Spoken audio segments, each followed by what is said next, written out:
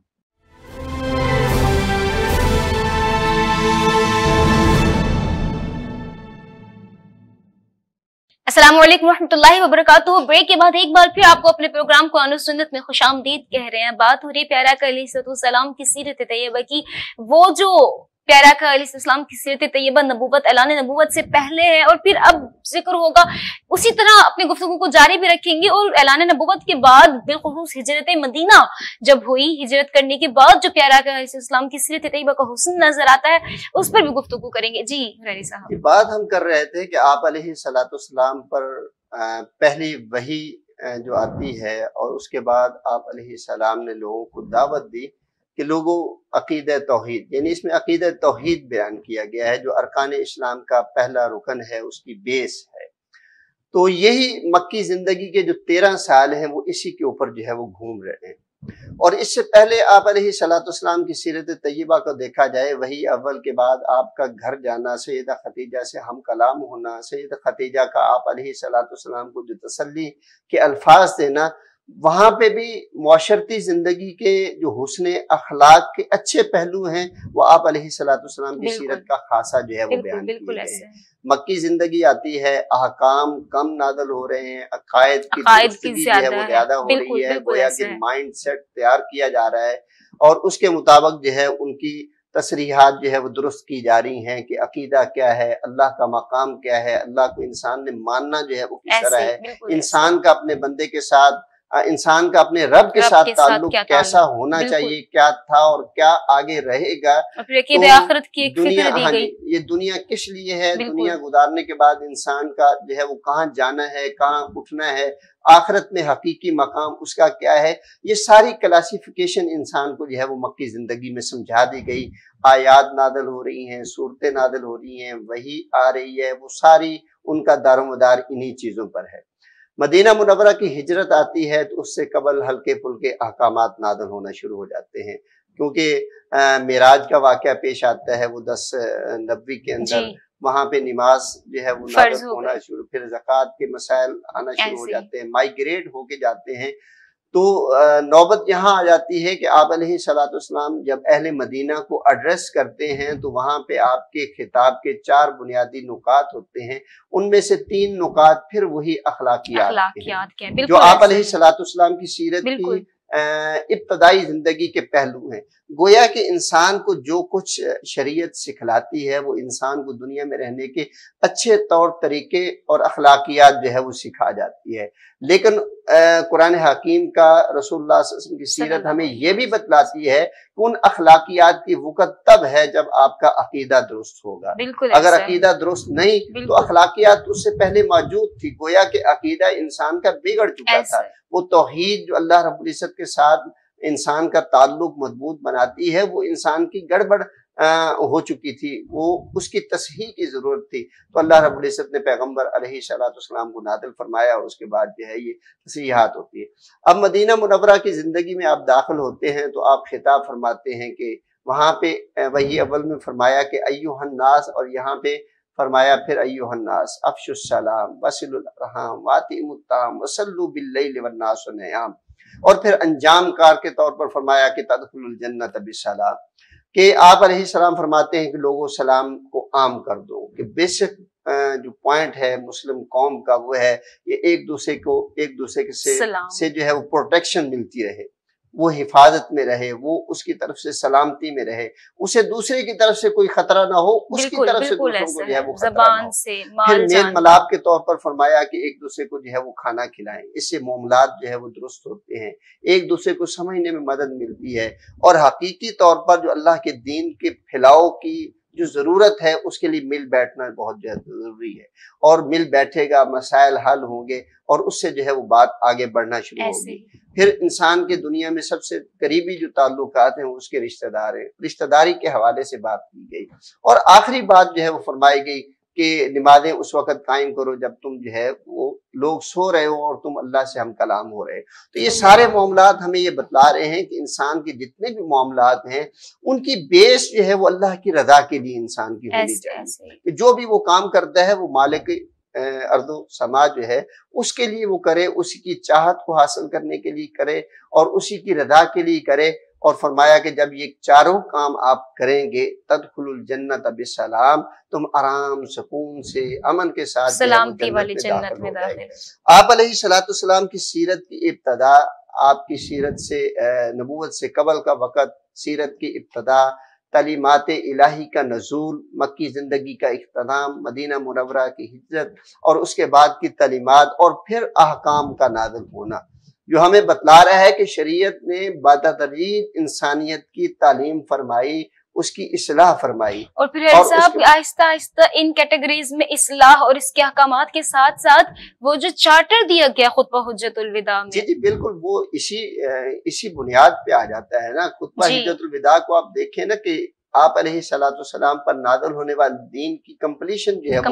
اس کی خبر جو ہے وہ دی ہے، انٹیمیٹ کیا جا رہا ہے، اور اس کے جو ہے وہ پہلو سیرت کی ہر کتاب میں ہمیں ملتے ہیں کہ آپ علیہ الصلوۃ والسلام اس وقت ایک جمع غفیر کے ساتھ، جس کو سیرت نگار 1 لاکھ سے اوپر جو ہے وہ بتلاتے ہیں کہ وہ تھے، آپ علیہ السلام اونٹنی پہ سوار ہیں، لوگوں سے سوال کرتے ہیں، پھر آسمانوں کی طرف نگاہ اٹھاتے ہیں، فرماتے ہیں کہ اللہ تو گواہ ہو جا کہ میں نے اللہ تیرا پیغام ان تک جو ہے وہ پہنچا دیا ہے۔ اب لوگوں کے سامنے شہادت دینا، لوگ گواہی دے رہے ہیں کہ آپ نے اللہ کا پیغام ہمیں پہنچا دیا۔ پھر اس کے بعد آسمانوں کی طرف دیکھ کر کے اللہ کے پیارے حبیب صلی اللہ علیہ وسلم نے فرمایا کہ اللہ تو بھی گواہ ہو جا، اور اللہ نے اپنی گواہی پھر نازل فرمائی کہ الیوم اکملت لکم دینکم واتممت علیکم نعمتی ورضیت لکم الاسلام دینا، کہ آج کے دن ہم نے تمہارے اوپر دین کو مکمل کر دیا، اب اس میں نہ کمی ہوگی نہ اس میں اضافہ ہوگا، اور اسی دین کو تمہارے لیے ہم نے پسند فرما لیا ہے کہ تم اس کو جو ہے وہ اختیار کرو۔ نعمت احکام جو تم پر نازل ہونے تھے وہ بھی مکمل کر دیے گئے۔ تو یہ اتنی بڑی خوشخبری ہے، آپ علیہ الصلوۃ والسلام کی سیرت کی، آپ کی نبوت کی اتنی بڑی کامیابی ہے کہ جس کو دنیا والے جو ہے وہ دیکھ کر ترستے رہے، سابقہ امتوں کے نبیوں کی تعلیمات کے فالورز جو ہے وہ اس کو رشک کی نگاہوں سے دیکھتے رہے، کہ سیدنا عمر رضی اللہ تعالی عنہ کا دور مبارک ہے کہ ایک یہودی آ کر آپ علیہ السلام حضرت عمر کو سوال کرتا ہے کہ اے عمر، اگر یہ آیات ہماری شریعت کے نازل ہوئی ہوتی تو ہم اس کو عید کا دن جو ہے وہ ڈکلیئر کر دیتے۔ تو حضرت عمر فرماتے ہیں کہ جب یہ آیات نازل ہوئی ہمیں وہ وقت بھی یاد ہے، وہ جگہ بھی یاد ہے، لیکن ہم وہ کام کرتے ہیں جو ہمیں اللہ نے حکم دیا ہے، پیارے رسول صلی اللہ علیہ وسلم نے ہمیں بتلایا ہے، اور اس سے اگلے دن ہم جو ہے وہ عید مناتے ہیں، اس دن کو جو ہے وہ عید نہیں کرتے۔ گویا کہ ان کے لیے ایک بڑی، ان کو معلوم ہو رہا ہے کہ یہاں اس کے بعد شریعت مکمل ہے، اس میں کوئی سکم باقی نہیں رہا ہے، اس میں کوئی کمی باقی نہیں رہی۔ آپ علیہ الصلوۃ والسلام کا خطبہ حجت الوداع ہے، بیسک ہیومن رائٹس کا جو ہے وہ تذکرہ کیا گیا، اور جس کا جو ہے وہ چرچا آج دنیا کرتی ہے، اور اسی ہیومن رائٹس کے اوپر جو ہے وہ آ جا کر کے مسلمانوں کو بدنام کرنے کی جو ہے وہ کوشش کرتی ہے۔ حالانکہ آج بھی اگر کمپیریزن میں سٹڈی کیا جائے عملی لحاظ سے بھی اور تعلیمات کے بھی لحاظ سے، مسلم قوم اس وقت بھی سر فہرست ہے، حقوق دینے کے حوالے سے بھی اور ان حقوق کے علم بردار ہونے کے حوالے سے بھی۔ تو یہ ایک الگ بات ہے، انشاءاللہ کسی وقت جو ہے وہ اس پر جو ہے وہ بات ہوگی۔ تو آپ علیہ الصلوۃ والسلام نے جو یہ ہیومن رائٹس متعارف کروائے، دنیا کی آج تک کوئی بھی ایسی طاقت،